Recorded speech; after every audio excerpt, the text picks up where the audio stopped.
Hey Chad, how are you today? Hey, Barbara, I'm doing well. How are you?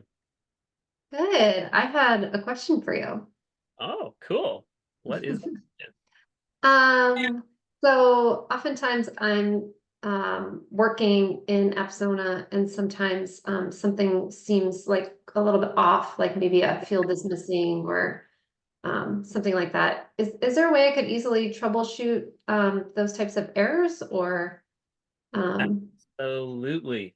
There's a great way. So let me stop sharing and I'm going to let you share screen okay. and we'll talk about it. Awesome. And while you do that, I will prep the audience by saying the magic word is clearing Apsona's cache. So Ah, let's go to Apsona and let's talk a little bit and then we'll do it.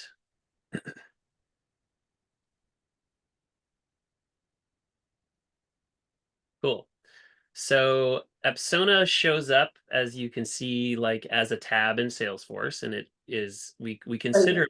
it a native Salesforce tool. Um, but in reality, the code of Apsona is outside of Salesforce. So Apsona, technically speaking, is a browser-based tool, and that means that it is really lightweight. It doesn't put a lot of extra objects and stuff into Salesforce.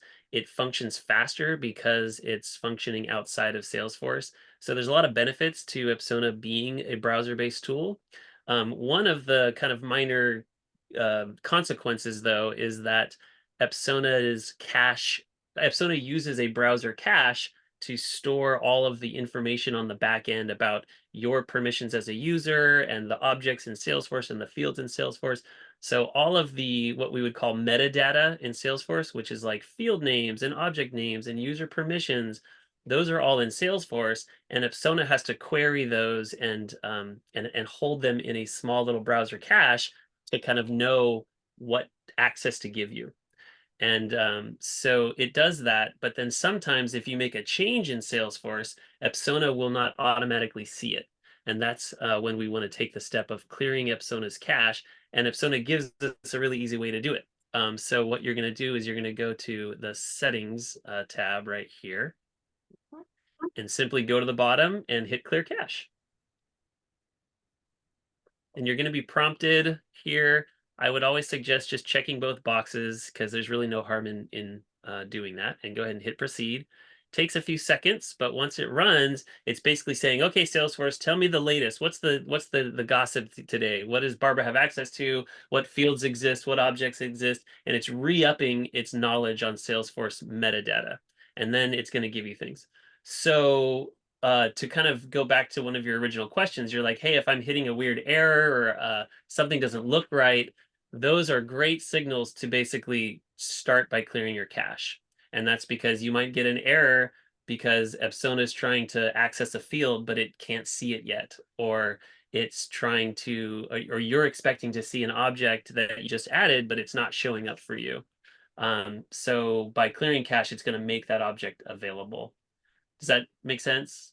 Yeah, that makes sense. I think I've had issues before where maybe I've added a user and to like doc merge or something and then the user goes and tries to use it but they don't like see it. Is that an instance where you would want to probably clear your cache as well? Yeah, and you actually bring up a really good point because since this is a browser-based tool, we have to tell ourselves, okay, that means that Barbara's browser is different than Chad's browser, and every browser on Barbara's computer is different. So like if you use Chrome and then you switch to Firefox, they have different cache. So when you add a user to a license, let's say, and they don't see what you expect them to see, that person has to clear cache, not you. This isn't something that like happens in Salesforce. It happens at the browser level. So it's really important that every user who needs to see those changes is clearing their own cache. Awesome. That's great. Cool. So that's, to be honest, like that solves 90% of the issues that people have in Apsona. It's so often that all they gotta do is clear cache. So we're trying to like push this message out. It's a really important message. Um, so that's basically it. But we are gonna go a little bit deeper as we like to do on our Show Me How series. So there are going to be rare occasions when maybe clearing cache doesn't solve the problem and we have to go a little bit deeper. So now what we're going to do is we're going to kind of like move out of the Apsona space and we're going to go into the browser space. So we're going to look at cache, but kind of from the browser's perspective. So if you could go up to the three dots up here on the right side Yep. and go ahead and click on clear browsing data. And then we're just going to sit here for a second. Yeah, go to basic. That's really the place where we want to see. Okay, so now we're in our browser. Of course, we have Chrome. If you, as a viewer, use Firefox or something, it's going to look different, but Chrome's pretty popular, so that's what we're sticking with. So you can see there's multiple checkboxes here. We have clear browsing history, we have cookies, and we have cache images and files. So browsing history, of course, is just the URLs that you visit, and it remembers those so that you can easily look back in time. That's not really hurting us right now. Cookies has to do with saving like your login credentials, so that when you go to a site that you've previously been to, you don't have to go through all the login steps. The browser just knows that you're authenticated and you can just go right into the site. That's not what we're talking about. What we're really talking about is the cached images and files. So if the clearing cache on the Apsona side isn't working, another step you can take is uncheck these top two, and then Mhm. we're going to leave this one checked. And you can either say, leave this as last 7 days, which is going to say any cache that was created in the last 7 days, I'm going to delete. Or you can go back farther in time. Sometimes you might have an older cache that needs to get cleared out. So you can go back 4 weeks or all time. And this is a pretty safe operation. People get a little scared going into settings, but these cached items kind of happen in the background. They do not log you out of websites. That's what cookies would do. So that's why we unchecked cookies. But it's kind of safe to just go back as far as you want in time and clear your cache, because what's going to happen is when you go back to these different websites, including Apsona and Salesforce, it's just going to get recreated. So it's kind of a safe operation. So you don't have to click clear data right now for this demo, but basically by clicking that, this will clear the cache from the browser's perspective. And in rare cases, this might be helpful if the Apsona's cache clearing doesn't work on its own. Does that all kind of make sense? Yeah, that makes sense. Cool. And then I think I wanted to go one more layer deep for the viewers who want to stick around, and we're going to look a little bit closer at these cached files. So this is kind of an all or nothing, like, hey, just get rid of everything within the last 7 days or all time. But let's do it a little bit more nuanced. Go ahead and hit cancel on this window. Yep. And now what we're going to do is we're going to go to this third party. Oh, no, I'm sorry. Actually, yeah. We are going to now look at some cookies really quick, just to kind of, this is like, now we're kind of talking about like last ditch effort if something really seems like it's stuck and it's not getting fixed. Now we are entering the world of cookies, but we're going to get really specific. So what I'd like you to do, if you could come down here to see all site data and just click on that. So now we really are talking about cookies, which record your login credentials for things so that you can go back into websites without re-logging in. And I don't really have good examples of this even being necessary, but I'm just kind of surfacing it on the video in case people want to try it if they're really stuck.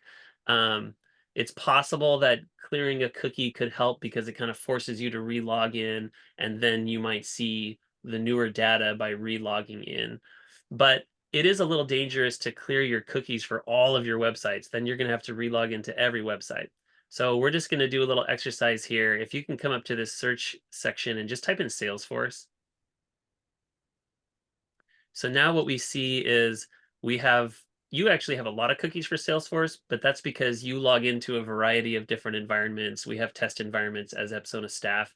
I think the average user is going to see less cookies here. But you don't have to do this now, but for folks watching, you could just clear these out, and this will kind of log you out of Salesforce environments. And then when you come back to your Salesforce window, you'll have to re-log in. And sometimes I think that could be one of the last ditch efforts to solve issues with seeing or not seeing things that you expect. So that's kind of the deepest we'll go here, and I don't think people will typically have to do this, but just wanted to get it on the recording. Yeah, that's great, Chad. Thank you. Yeah, you got it. I'm gonna share screen again unless you have other questions. Nope, that's my only question today. Cool. Let me go back to our slide deck here and finish us off by telling folks that we have a great customer support team that Barbara and I both help with. And if you go to our website, we have a contact us form that is kind of our all service form for questions. So we encourage people to go check that out and use that form. We also have a little bit.ly link here if you want to use that.